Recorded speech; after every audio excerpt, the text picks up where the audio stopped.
हे गणपति रिद्धि सिद्धि सहित सर्व परिवार तने हाजर रहજો से कराग्रह से लक्ष्मी करो मुझे सरस्वती करो मुझे गोविंद प्रभाते काल वर्षण समुद्र वसन देवी पर्वत मंडल विष्णु पत्नी नमस्ते पादस्पर्श हम देवकी परमानंद આપણે બીજો અધ્યાય આવ્યા છીએ શ્રી મહાપુરાણ શ્રી શિવ મહાપુરાણની સહિતતાઓ તેનો મહિમા બીજો અધ્યાય આવ્યા છીએ મારી ભૂલ થાય તો ક્ષમા માંગુ છું। આ તો ગરડાઓને બધાને એમ થાય કે કોઈ બીમાર હોય એ લોકોને ખાસ બચાવજો એવી મારી નમ્ર વિનંતી છે। સુત પુરાણીજી બોલ્યા, હે મુનીશ્વરો, તમે બહુ જ સારા પ્રશ્નો કર્યા, કારણ કે આ પ્રશ્નો આ ત્રણેય લોકનો હિતકર છે। તો મારા ગુરુશ્રીનું સ્મરણ કરીને તમારી પર મને અત્યંત સ્નેહ આ ત્રણેય લોકને હિતકાર છે તે મારા ગુરુશ્રીનું સ્મરણ કરીને તમારી પર મને અત્યંત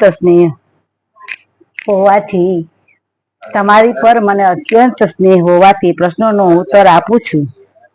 માટે આપ જ આદરપૂર્વક સાંભળો। સર્વ વેદાંતના સારું રૂપ શિવ પુરાણ જ સર્વ પુરાણથી ઉત્તમ છે। તેમાં સર્વ પાપના નાશ કરનાર શિવજીના મહિમાનું વર્ણન કરેલ છે, જેથી તે મોક્ષ ફળનો આપનારું છે। કલિયુગમાં થતા પાપોનો નાશ કરનાર એ પુરાણ ચારે વર્ણન ફળપ્રદ છે એમ તમારે માનવું। એ પુરાણના અધ્યયન માત્રથી જ હે બ્રાહ્મણો, લોકો ઉત્તમ શિવની ગતિ પામે છે। જ્યાં સુધી શિવ પુરાણની કથાનો ઉદય નહીં થાય ત્યાં સુધી બ્રહ્મ હત્યા પાતકો ટકી શકે છે એમ તમારે સમજવું।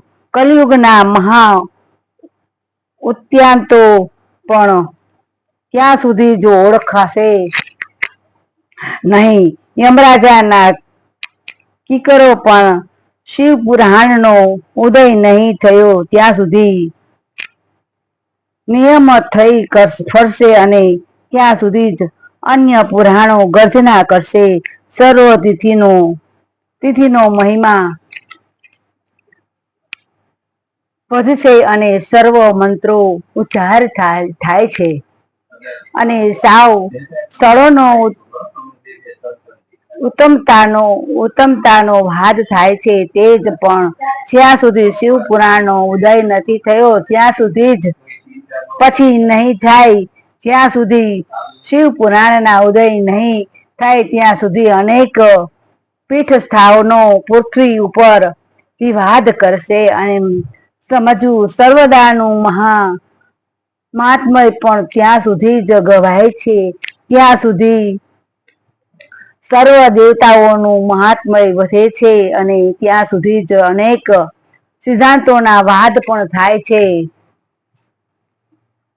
હે બ્રાહ્મણો, આ શિવ પુરાણની કથા શ્રવણ કરવાથી જે ફળ મળે છે તેનું સંપૂર્ણ વર્ણન નથી કરી શકતો, તો પણ કિંચિત માત્ર તેનું મહાત્મય પાપ રહિત જાણો પૂર્વ હું કહી ચૂક્યો છું। છતાં તમારા સન્મુખ કહીને જે મને પૂર્વ શ્રી વેદ વ્યાસજીએ કહેલ છે તે આપ એક ચિત્તથી સાંભળશો। આ શિવ પુરાણનો એક શ્લોક અથવા તો અડધા શ્લોકનો પણ કોઈ પૂર્ણ ભક્તિથી પાઠ કરે તો તે તાત્કાળ મહાપાપથી મુક્ત થાય છે। વાહ મહાદેવ! જે કોઈ મનુષ્ય નિંદાને પણ ત્યજી તત્ક્ષણ સાવધાન થઈ યથાશક્તિ હંમેશા શ્રી શિવ પુરાણનો પાઠ કરે છે તે શિવ મુક્ત બને છે। જે કોઈ પૂર્ણ ભક્તિ ભાવથી આ શિવ પુરાણની પૂજા કરે છે તેને અશ્વમેઘ યજ્ઞ કરવાનું ફળ મળે છે. આ પાસે આવી માત્ર નમસ્કાર કરે છે તો પણ સગળા દેવની પૂજા કર્યાનું ફળ મળે છે. આ શિવ પુરાણનું આખું પુસ્તક સ્વહસ્તે લખીને છે પરમ શિવ ભક્તોને આપણને કરે છે. તેને સર્વશાસ્ત્ર અને વેદનો અભ્યાસ કરતા જે ફળ મળે છે તેથી અધિક ફળ મળે છે. શિવ ચતુર્દશી શિવરાત્રિનો ઉપવાસ કરી જે મનુષ્ય શિવ ભક્તોની સભામાં આવી અને આ શિવ પુરાણનું વ્યાખ્યાન કરે છે તે ઉત્તમ પુરુષ સમજવો અને શિવ પુરાણનો પ્રત્યેક અક્ષરે ગાયત્રી પુરુષવરનું ફળ મળે છે અને લોકમાં ઉત્તમ સુખ ભોગવી અને તેઓ મોક્ષ પામે છે. વાહ મહાદેવ, વાહ મહાદેવ. ચતુર્થી શિવરાત્રિનો ઉપવાસ કરી રાત્રે જાગરણ કરી જે શિવ પુરાણનો પાઠ કરે છે અથવા તો જે કથા સાંભળે છે તેને હું કુરુક્ષેત્ર આદિ સઘળા તીર્થોમાં સૂર્યગ્રહણ આદિ પૂર્વમાં પણ અથવા તો યજ્ઞોમાં પોતાની શક્તિને અનુસરીને અનેક રીતે બ્રાહ્મણોને દાન આપતા જે ફળ મળે છે તે જ ફળ તે ખરેખર મેળવે છે.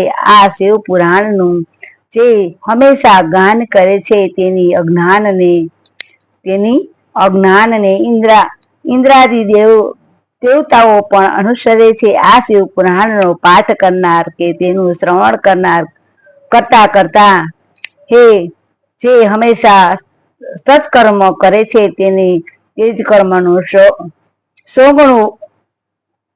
સોગણું ફળ મળે છે. જે સ્થિર મન રાખી અને આ રુદ્ર સહિત શિવ પુરાણનો પાઠ કરે છે તે 3 દિવસમાં જ બ્રાહ્મણ હત્યા જેવા પાતકથી મુક્ત થાય છે. આ રુદ્ર સંહિતાનો ભૈરવની મૂર્તિ સન્મુખ મૌન વ્રત ધારણ કરી જે બ્રાહ્મણ પાઠ કરે છે તેને 3 દિવસમાં જ અનેક સિદ્ધિઓ મળે છે.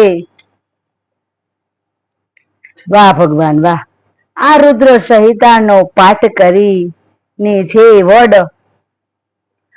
વડ અથવા તો બિલીના વૃક્ષની પ્રદક્ષિણા કરે છે તે બ્રહ્મ હત્યા મહાપાપથી પણ મુક્ત થાય છે. વાહ.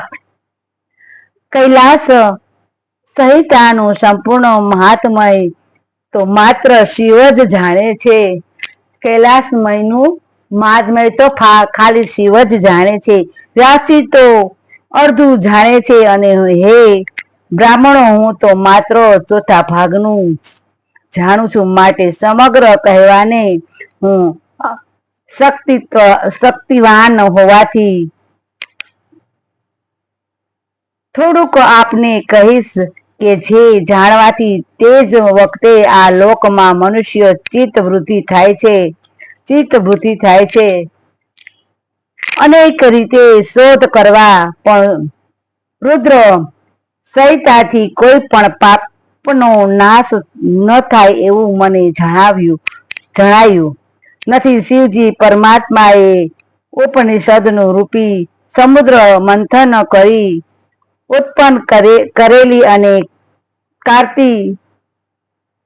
કાર્તિક સ્વામીને સમર્પણ કરેલી આ સંહિતા રૂપી અમૃતનું જે પાન કરે છે તે દેવતા રૂપ બને છે. બ્રહ્મ હત્યા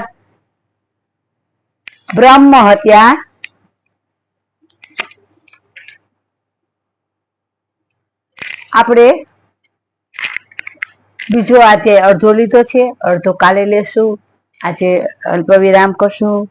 બીજો અધ્યાય શ્રી શિવ મહાપુરાણ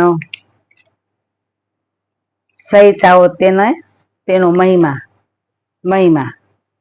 અડધો બાકી છે, અડધો કાલે લેશું. કારણ કે પછી આમાં જાતું નથી એટલે બધા મારા વડીલોને નમ્ર વિનંતી કે બાળકોને મોટા નાના ને બીમાર હોય એને તો ખાસ સંભળાવવા કે એના જાતા જાતા ભગવાન બે નામ શબ્દ ચાય એવી મારી નમ્ર વિનંતી છે. મારા બાળકોને બધા મોટા નાના ને બધાને મારા જય શ્રી કૃષ્ણ જય માતાજી બધાને